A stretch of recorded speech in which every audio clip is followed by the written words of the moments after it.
Good afternoon. Uh, this is going to be a super crazy session, so I hope you've had lunch and you're well fed. Sober would be nice, but that's totally optional. This is a judgment-free zone. I'm sober right now, but that's like totally accidentally, so no judgment. So, by the way, my name's JV Roig. I'm a reasonably competent IT person, and one time I even used to do CS and security research as my day job. Not anymore. So now I mostly spend my free time thinking about things often overlooked and misunderstood. I like imagining worlds where we aren't trapped by the status quo, and I like imagining ways to get there. So that's basically a passable introduction for myself, but that's a really great introduction for this session. In this session, I'm basically sharing how I looked at a particular asymmetry between attackers and defenders. And then I completely made up a term for it.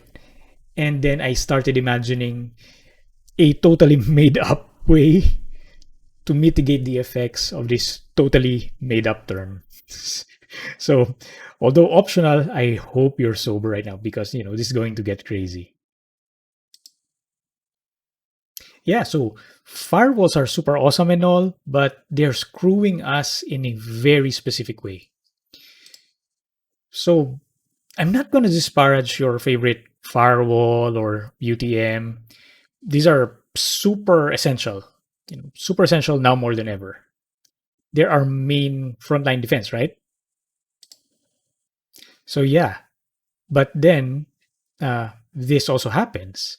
An attacker does a port scan, sees everything is closed except port 3389, and he also ignores 80 and 443 because these are just HTTP, HTTPS. They're pretty normal things to allow. So his natural conclusion is, hey, this system is using RDP. So, let's go to camera 2 for a quick monologue on why this matters. Hello, welcome to Camera 2 Explains. All right, so the thing is, the mere act of closing everything but specific ports gives attackers way too much information already about your server. If you're using a standard port number, there's no more mystery 99.9% of the time, right? And even using non-standard port numbers isn't a perfect solution. Very few people do it. People hate changing defaults. And sometimes you're limited by the software and integrations that you need to run because, maybe they need the standard port numbers. And even when you do successfully configure your SSH to use a non-standard port, well, it doesn't take a genius attacker to figure that out. Your server needs some sort of remote administration, probably. So an attacker can make some trials and see how the service behind that port actually responds. And it doesn't take long to figure out you are running SSH behind port 27899, for example, the only port that isn't closed according to his port scan. Thanks, Camera 2. Now, that's pretty bad already, but it gets worse. So, this sort of attacker recon is completely automatable and it's done on a mass scan basis. So, you know where this is headed. With little effort, attackers can figure out, what machines to skip, what machines to target. They can figure out what services the targets are running. And, from there, they can test out specific exploits or vulnerabilities against those services. So this is the firewall spotlight problem, a totally not elegant term that I just made up without a marketing budget. So, it doesn't have a snazzy title.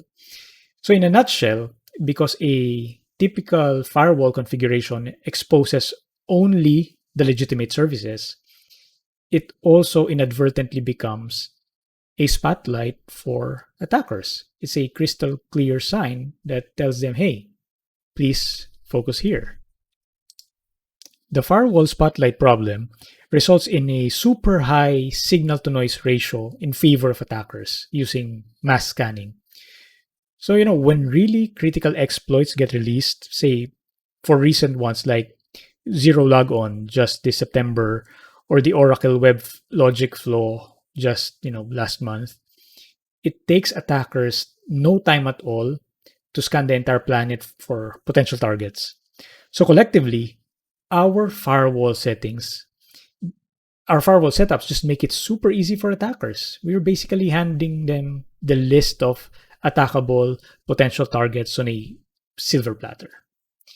So I may ask, is this a real problem? I mean, how bad can this get? All right, let's do story time a bit.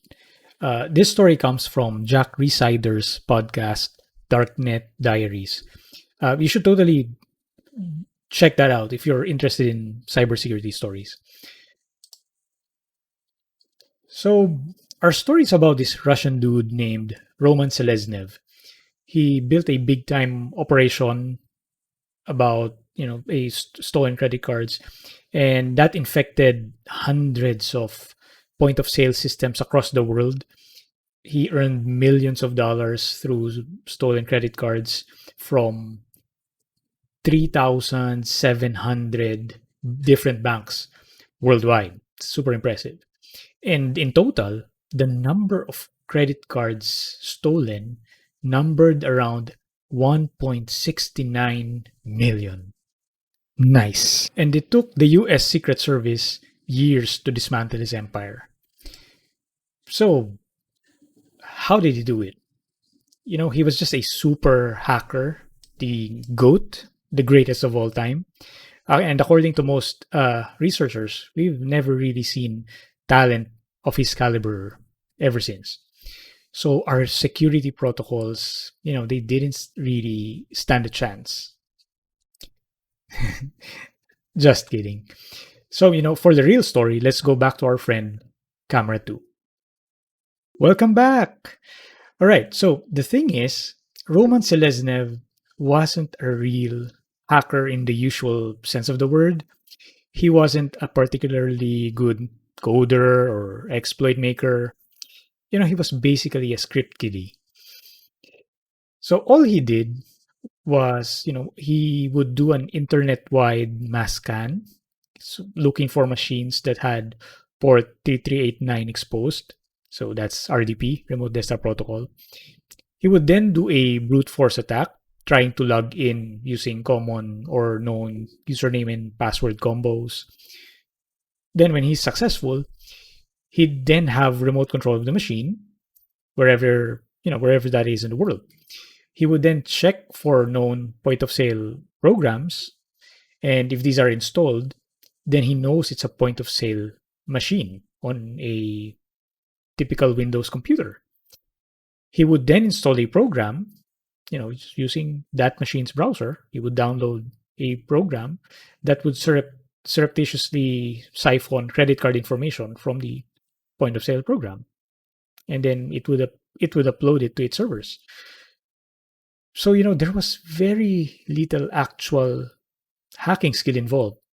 There were no 0 days. There weren't any escalation of privileges. There weren't remote code execution. It's nothing. But because mass scans for port 3389 makes vulnerable Windows-based point-of-sale machines light up like a Christmas tree, this scheme worked despite being really low-end and low-skill. Thanks, Camera 2. Okay, so what Camera 2 described is essentially the firewall spotlight problem. It enabled the carder to effortlessly find potential targets across the world and to build a stolen credit card empire on top of that. So here's a simple visualization. The carder does a mass scan and it filters out all the uninteresting servers, those that don't have RDP 3389 open. So in effect, potentially vulnerable servers or machines, whatever they are, they stick out like a sore thumb. So, this happens all the time now. This kind of attacker advantage this asymmetry between attackers and defenders isn't just limited to RDP or point of sale machines. FTP, SSH, all sorts of communication and management interfaces to IoT devices and smart appliances. These are all things that are much more easily exploitable than they should be thanks to the firewall spotlight problem. It's just too easy for attackers to find potential targets each time a new vulnerability or a new weakness gets announced. We should totally look into a rebalancing. We've got to waste more of the attacker's time and try to make it infeasible to single out the machines that are actually vulnerable. And that's where we get into a discussion of honeypots, honeyports, and trollports. So honeypots are primarily a research tool. So the good folks at Trend Micro, for example, they just recently did a really cool ICS honeypot, and that gave them visibility into what attackers are doing. So that's a honeypots research tool. Honeyports are kind of like a honeypot, but purely port level. When I started this research 2 years ago, which unfortunately got prematurely shelved, I really only got to dust off this research project when my Trend Micro friends asked me if I had something I can talk about for the Code 2020. Anyway, so yeah, when I started this research 2 years ago, I wanted to use the term honeypot, the term honeyports, but then some Googling eventually revealed it's been used already by a few projects. Most of these projects really only do simple logging plus blocking. So not really in the spirit of what I was looking for. Now, trollports is what I call my research. So this concept is simple. Think of a honey port, but the overall design is to rebalance the attacker versus defender asymmetry, mitigating the firewall spotlight problem. So, okay, let me tell you about trollports and how it differs from a honeypot and existing honeyports. So first, we simulate a service to get some attacker info. So that's kind of like a honeypot, but being a full-blown honeypot is totally not what we're after. Okay, so we want to load this in production. More on that later. So trollports have to be self-contained, and they have to be super lightweight scripts. It can't be a VM. It can't be a Docker container because Docker containers are too heavy for our purposes, right? I mean, yeah, so Docker containers are lighter than VMs, but for our purposes, they're still too heavy. So no VM, no Docker. And this super lightweight script, this must have like zero to minimal interaction with the OS and the file system. So that's what I mean by self-contained. Okay, so we're going for a short demo of a proof of concept that I made to better demonstrate what I mean by a simple, lightweight, self-contained script. Okay, so first I'm going to initialize trollports. So now it's listening on port 21. Then this is my FileZilla FTP client. I'm going to connect to that. Okay, so I have an admin. So I set it up so that trollports will accept the credential. So I connect.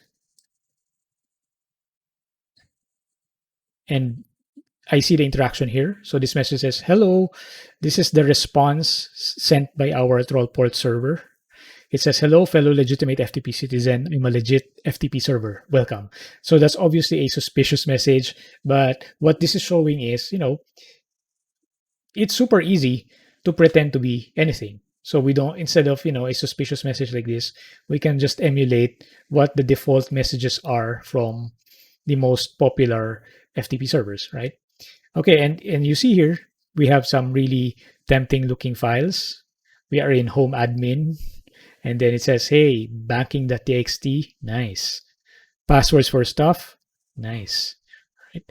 But this is all a mirage. There is no such thing as /home/admin. Remember, this is I'm filming this on a Windows machine because of OBS.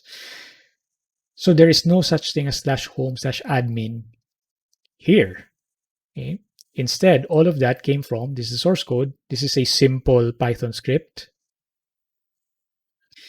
And all of that information that the FTP client was displaying, that was just, strings inside the application. So that's just hard coded in the client. It actually did not. So the FTP client thinks it's interacting with a live, with an actual FTP server looking at contents of the file system. It's not. It's just, it's just looking at strings supplied by the application. Now, here's where the requirement to be a super lightweight script and a self-contained script will really start to make sense. We want to camouflage the entire world so that a mass scan for particular services result in greater than 99% false positives. Think of it as a suit of armor around the world. I want to build that. So to do that, we don't want to open just one port for Trollports. We want dozens or hundreds or, whatever the host system can take. The more, the merrier. And we want each one of those fake ports to be simulating different sorts of services and different flavors of specific services. So instead of attackers seeing this, when we actually have the technology to do what I described for most devices, be they smart appliances or powerful servers, then we effectively pull the rug out from bad actors like the Carder, because instead of a mass scan helpfully highlighting specific specific services from scanned machines, and effortlessly giving attackers a very narrowed down list to test, instead of this, they will get this. So we want them to see something like this, where most devices scanned report so many ports opened, with each one pretending to be some kind of SSH or FTP or a bunch of other popular services. So now the attacker actually has to work hard to filter out legitimate potential targets versus machines that don't actually use the service he is after, say RDP, but only exposed a dozen fake RDP ports, as part of the Trollports deployment. So, as a non-criminal actor, I want to live in such a world. So this is what I call an ecosystem approach. The design goal is to create a global masking effect. It's camouflage. It's a suit of armor around the world. So as more and more devices employ Trollports, even non-participating devices, like legacy systems that absolutely can be touched, so they become so much safer. When attackers have to sort through a list of a million servers where 99.99% of those are just using Trollports and aren't actually legit targets, it's like trying to find a needle in a haystack. So, good luck finding the needle. So it's the anti-spotlight.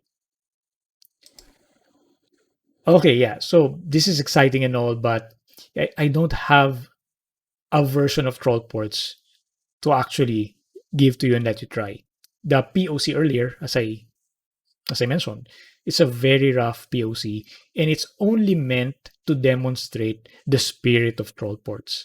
It should be nowhere near your production systems, or any system for that matter. Okay, so if you're interested in playing around with the concept and you don't want to wait for an indefinite amount of time for me to actually release version 1 of Trollports, here's a list of things you could look for and try. So some honeyports are okay. And if you're a tinkerer, you can start with their code base, and you can add more troll ports like behavior. My favorite so far though is this thing called endless SSH or endless SH. So it's basically a play on endless and SSH, because what it does is it will hold the attacker, or more specifically the bot that the attacker is using. It's going to be trapped into the port where endless SSH is installed. It's an infinite welcome banner. It never times out. So that bot is going to be stuck there forever. Yeah. So it only handles SSH though. So even though it's very trollish, the camouflage it affords is, it's short of what I envision troll ports would be. It could certainly be a component in a full troll ports deployment though, because it's pretty cool, it's pretty funny. Cowrie is also cool. You can try that out. It's very complex though, so while it's cool to play with, I doubt it would actually be part of a troll ports deployment. It's really fun as a honeypot, and maybe you can add a little of it in production. I'm not sure. I don't think so. It's so complex. I it would be super hard for me to trust it on production systems though. So, but as a plaything and for experimentation, get ideas, give it a try. Okay. So, to close, let me just share with you the research direction and next step for Trollports. And if we want to make this a reality, things to explore and work on are the following. So these are basically my priorities for now. So number one, of course, it has to be very lightweight, because otherwise people won't load them into production due to resource usage concerns, right? I mean, people, servers, and devices, they're already doing a lot of things. We can't add something to it that will take too much resources. So super lightweight.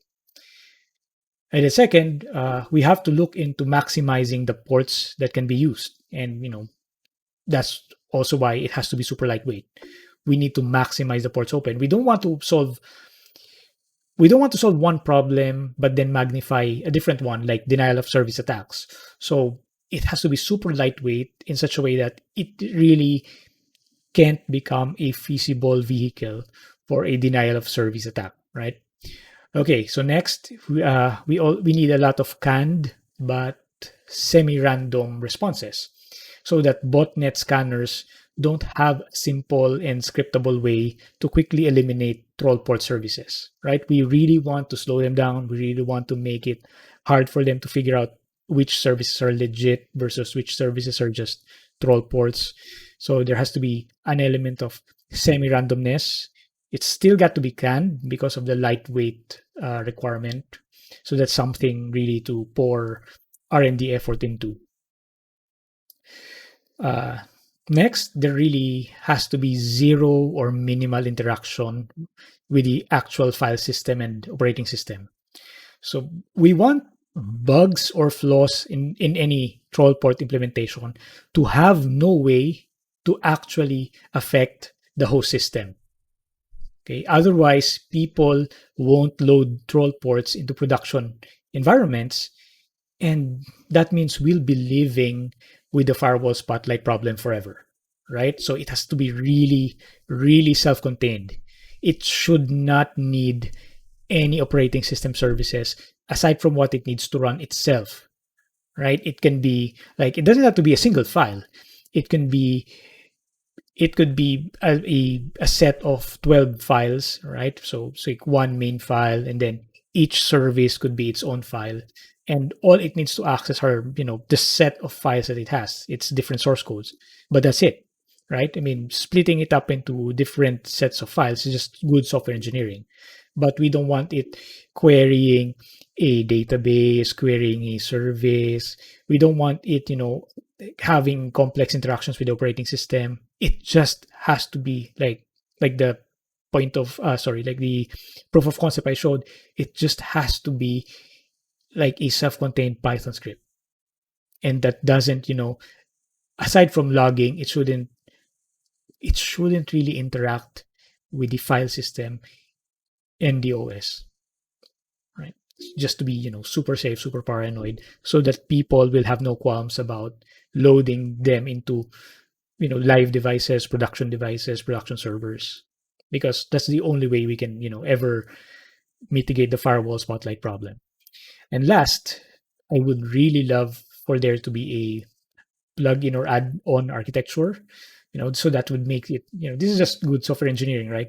We want to make it easy to add and replace functionality into troll ports, like new services, new service facades. So like, um, it could be a community or a vendor contribution to to the Trollports community project, where they write their own simple service facade script. By service facade, I mean a simple script that pretends to be this particular service in a very realistic, convincing way. Right? So vendors, maintainers of specific services, if there's a convenient add-on architecture in place, then that would really help spur contributions to the project. So I'm looking forward to that. Okay, yeah. So that ends basically the session. For the final words, let's go back to our friend Camera 2. All right. Thanks for your time, guys.